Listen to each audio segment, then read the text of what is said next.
En début d'année, il y a un prospect qui m'a posé une question très challengeante. Il voulait savoir, Madel, est-ce que l'immobilier la rend riche? Est-ce que l'immobilier rend riche comme on voit sur les réseaux sociaux? Parce que depuis là, quand je regarde, j'ai fait les recherches moi-même, mais je ne vois pas à quel moment, à quel instant, à quel moment ça rend riche. Je suis un peu dépassée. Toi qui es dans le domaine depuis, dis-moi, est-ce que l'immobilier rend vraiment riche? C'est ce que je vais voir avec toi dans cette vidéo après le générique.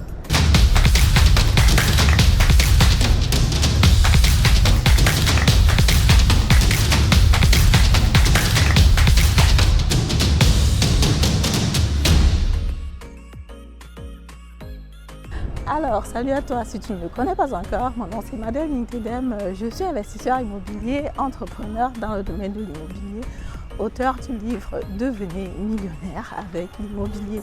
Si le domaine de l'immobilier t'intéresse, si le domaine de l'immobilier te passionne, c'est que naturellement tu es ici au bon endroit. Je t'invite tout simplement à t'abonner à la chaîne, activer la cloche notification pour ne plus rater le contenu que je partage très souvent sur cette chaîne. Et si tu penses que tu remplis déjà les conditions pour investir dans l'immobilier en Allemagne, ces trois conditions, c'est tout simplement la nationalité allemande ou alors un séjour à durée illimitée, un contrat de travail indéterminé ayant passé la période d'essai et aussi, naturellement, il faut que ta chauffe-eau soit propre. Si tu remplis ces conditions et que tu veux que je te présente des biens immobiliers sur lesquels tu peux investir, ce sont des biens immobiliers locatifs, lucratifs. Là, je peux mettre ma casquette d'agent immobilier pour te présenter des biens immobiliers.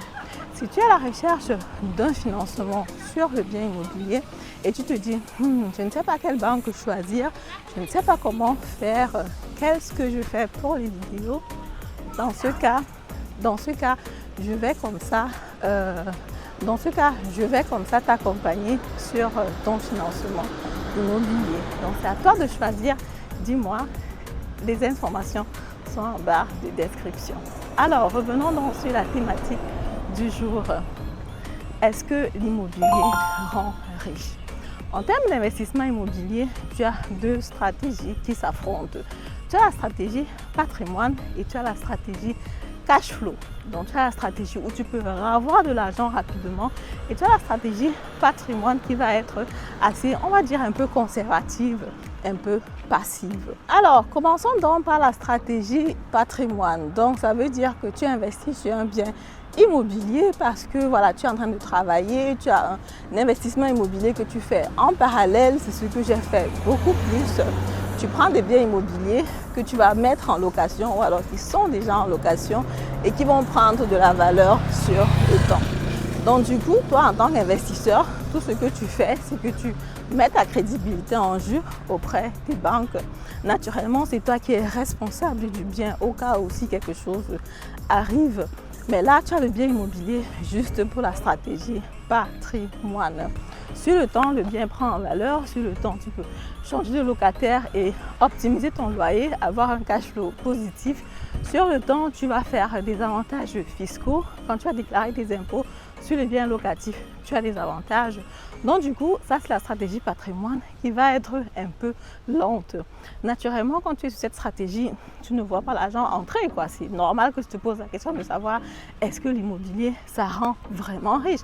Parce que je te dis, ok, par exemple, je prends l'argent du locataire, je rembourse les traites à la banque et puis peut-être à la fin, il me reste 10, 15, 20 euros, peut-être il ne me reste rien avec tout intérêt élevé actuellement. Peut-être même il faut encore que je mette de l'argent là-dedans.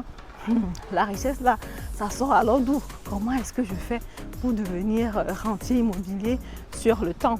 Ce que tu oublies généralement, c'est que justement, vu la prise en valeur du bien immobilier, avec le temps, après 10 ans, tu as la possibilité d'avoir quand même à magasiner un montant assez élevé.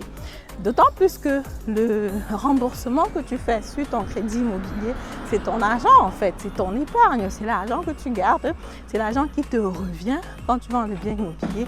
Et en plus de la prise en valeur du bien immobilier, en général, ça va être assez intéressant, mais pas sur le court terme, sur le long terme. Donc du coup, il faut être patient. Il faut être patient pour voir si l'immobilier te rapporte ou pas. Alors, la deuxième stratégie va être la stratégie achat-revente. Achat-revente du bien immobilier parce qu'effectivement, tu peux acheter le bien immobilier comme ça en dessous de la valeur du marché, tu le retapes et tu le revends. Ou alors, tu achètes le bien immobilier et tu le revends tout simplement. C'est une stratégie qui va te rapporter de l'argent immédiatement, mais qui va être assez compliquée. C'est une stratégie qui marchait bien quand les taux d'intérêt étaient bas parce que les personnes arrivaient à se faire financer facilement. Aujourd'hui, c'est plus difficile de se faire financer. Donc, du coup, les personnes réfléchissent à 2-3 fois avant de se faire financer auprès d'une banque. Donc, du coup, la stratégie achat-revente, c'est une stratégie qui peut te ramener du cash rapidement, mais il faut avoir une expertise dans l'immobilier. Il faut déjà trouver le bien immobilier que tu peux acheter vraiment en dessous de la valeur du marché pour que ce soit attractif pour une personne qui veut acheter, pour le mettre en location, ou alors pour une personne qui veut habiter à l'intérieur, si bien que toi-même, tu puisses faire du bénéfice. Ce n'est pas du tout un exercice facile. Et comme je disais, avec taux d'intérêt élevé, ça devient un peu plus compliqué. Si tu regardes d'autres vidéos sur la chaîne, c'est une stratégie qu'on appelle donc fix and flip. Et justement, pour souvent rigoler, pour souvent se moquer des personnes qui sont allées sur cette stratégie sans réfléchir, parfois on appelle ça fix and flop. Parce qu'effectivement, tu prends un bien immobilier, tu retapes, tu fais tout ce qu'il y a à faire, mais seulement au moment de revendre, au moment de flipper, tu n'arrives pas à le flipper, tu es plutôt en train de flopper, quoi. Parce qu'effectivement, il faut avoir une certaine expérience par rapport à ça. Surtout aussi que pour la stratégie achat-revente, il faut prendre un bien immobilier et le financer de façon variable.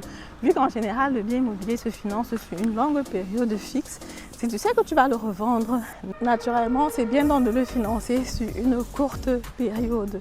Et si tu le finances sur une courte période et jusqu'à cette période-là, tu n'as pas trouvé quelqu'un qui va acheter le bien immobilier et chaque fois, il faut prolonger le financement sur des courtes périodes, prendre un financement variable, ça te coûte sur le long terme assez cher et c'est pour ça justement que c'est une stratégie que tu peux adopter pour avoir de l'argent rapidement qui peut te promettre du cash rapidement. On parle des montants importants, 10 000, 20 000 euros que tu peux gagner. Du coup, comme ça là, naturellement, il faut penser aussi au coût que tu as dépensé peut-être pour chercher le bien immobilier, le trouver, le retaper et tout le reste. Mais selon les livres, c'est possible d'avoir une rentabilité de 10 000, 20 000 euros si tu es déjà dans le domaine, si tu as une certaine expertise, si tu sais comment le faire. Donc du coup, ce que je t'invite naturellement, c'est d'aller sur la stratégie mollo, sur la stratégie patrimoine, parce qu'effectivement, au départ, tu ne sais pas très bien comment ça va se passer avec l'immobilier. Il faut commencer doucement avant d'aller sur les stratégies un peu plus compliquées où tu prends plus de responsabilités, quoi. Donc moi, je dirais, tu commences par la stratégie patrimoine et après, tu peux aller sur la stratégie achat-revente. Si tu penses que tu es déjà fort, si tu penses que tu comprends le domaine, si tu penses que tu peux le faire toi-même, si tu penses que tu as déjà un réseau assez important pour avoir des offres à des prix alléchants. Naturellement, tu as besoin d'un réseau pour déjà trouver les biens immobiliers, un réseau au niveau de la banque et un réseau aussi pour les artisans pour pouvoir retaper le bien jusqu'à ce que tu puisses le commercialiser en bonne et due forme. Voilà, c'est donc comme ça ce que je voulais partager avec toi dans cette vidéo. Est-ce que tu es d'accord avec moi? Qu'est-ce que tu penses? Est-ce que l'immobilier rend riche rapidement? Moi, je dirais non. Moi, je dirais l'immobilier rend riche sur le temps. L'immobilier apporte une certaine sécurité, ça c'est sûr, parce qu'effectivement, moi, par exemple, avec mon activité entrepreneuriale, je ne me fais pas trop de soucis parce que je sais que j'ai un patrimoine immobilier qu'il y a derrière moi, quoi. Donc, du coup, même si les choses ne se passent pas très bien, même si parfois les choses sont un peu lentes, il y a des périodes difficiles, ça c'est clair. Mais après, je sais que j'ai mon patrimoine et je sais qu'avec mon patrimoine, n'importe comment, je vais m'en sortir. Donc, l'immobilier peut être aussi considéré comme un garde-fou, surtout pour les personnes qui disent qu'elles veulent rentrer en Afrique. Moi, je dis souvent, c'est bien de sécuriser ton bien immobilier ici en Allemagne avant de partir parce qu'effectivement, on ne le souhaite pas. Si tu arrives au pays et que les choses ne marchent pas comme tu avais prévu, comme tu avais cru, naturellement, ce serait un gâchis de n'avoir pas eu de bien immobilier en Allemagne, surtout si tu avais toute la crédibilité qui allait avec, quoi. Donc, du coup, c'est quelque chose que je vous invite naturellement à faire. Voilà, merci d'avoir écouté la vidéo. Si la vidéo vous a plu, comme d'habitude, je vous invite à me mettre un pouce en haut, commenter la vidéo, partager massivement la vidéo. Et on se dit à très bientôt pour la prochaine vidéo. Au revoir.